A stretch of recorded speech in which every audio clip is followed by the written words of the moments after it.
২০২৫ সালকে অবৈধ অভিবাসীদের বিরুদ্ধে এনফোর্সমেন্ট বর্ষ হিসেবে ঘোষণা করেছে মালয়েশিয়া সরকার। সেই সঙ্গে অবৈধ অভিবাসীদের ধরতে বিদেশি নাগরিকদের হটস্পটে বড় আকারে অভিযান পরিচালনার নির্দেশ দিয়েছেন স্বরাষ্ট্রমন্ত্রী দাতুক সেরি সাইফুদ্দিন নাসুসন ইসমাইল। চলমান অভিযানে বিপুল সংখ্যক অভিবাসী আটক হলেও এখনও বড় একটি অংশ রয়ে গেছে ধরাছোঁয়ার বাইরে। আসসালামু আলাইকুম everyone, welcome to our brand new tutorial. মালয়েশিয়ায় অবৈধ শ্রমিকদের জন্য বড় সুখবর। এখনই বৈধ হওয়ার সুযোগ, আপনারা চাইলে এখন বৈধ হতে পারবেন।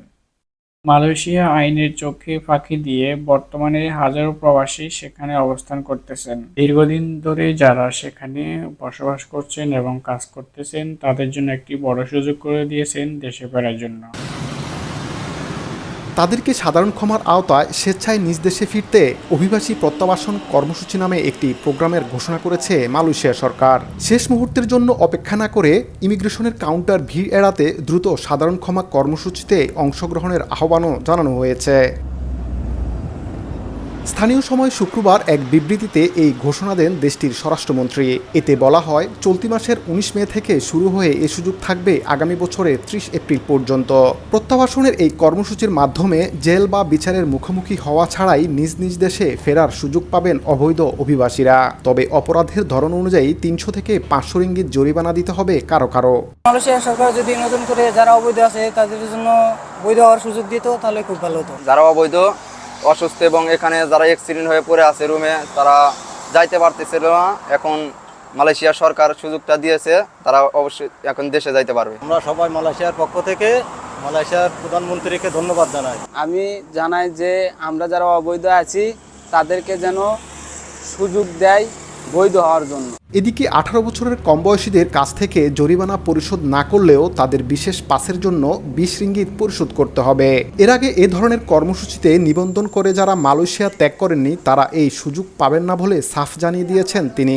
নির্ধারিত সময়ের মধ্যে অবৈধ অভিবাসীরা জরিমানা পরিশোধ করে দেশে না ফিরলে তাদের বিরুদ্ধে কঠোর ব্যবস্থা নেওয়ার হুঁশিয়ারি দিয়েছে মালয়েশিয়ার অভিবাসন বিভাগ। সো আমরা আশা করব যারা মালয়েশিয়াতে অবৈধভাবে রয়েছেন তারা অবশ্যই এই সুযোগটি কাজে লাগাবেন, কারণ পরবর্তীতে আপনারা চাইলে কিন্তু এই সুযোগ আর পাবেন না। পরবর্তীতে আপনাদের জেল জরিমানা হবে, আরও বিভিন্ন ধরনের সমস্যার সম্মুখীন হতে পারেন। এই জন্য অবশ্যই আমরা বলবো যারা মালয়েশিয়াতে অবৈধ রয়েছেন তারা বৈধতা করে নিন, তারা বৈধ হয়ে যান। বিভিন্ন ধরনের উপায় রয়েছে, সেই উপায়গুলো দিয়ে আপনারা বৈধ হতে পারবেন এবং সেখানে হয়তো আপনাদের কিছু পরিমাণ খরচ করতে হবে যদি একেবারে আপনারা সেখানে বৈধ হতে চান। আর যদি আপনি কোনো টাকায় খরচ করতে না চান তাহলে আপনাকে দেশে ফেরত দিয়ে দিবে তারা বিনা খরচে। সামান্য কিছু পারিশ্রমিক নেবে, মানে তাদের যে কাজগুলো রয়েছে সেগুলো করার জন্য, এবং তারপর আপনারা কিন্তু দেশে ফিরে আসতে পারবেন। আমরা মনে করি যে আপনাদের জন্য বেটার হবে আপনারা যদি দেশে ফিরে আসেন। দেশে ফিরে আসার পর আপনারা আপনাদের অন্যান্য কর্মস্থানগুলো কার্যকলাপগুলো করতে পারবেন বা অন্যান্য দেশে কিন্তু ভ্রমণ করতে পারবেন। তো এই ছিল আজকের মূল ভিডিও। সবাইকে ধন্যবাদ, দেখা হবে নতুন কোনো ভিডিওতে। আসসালামু আলাইকুম।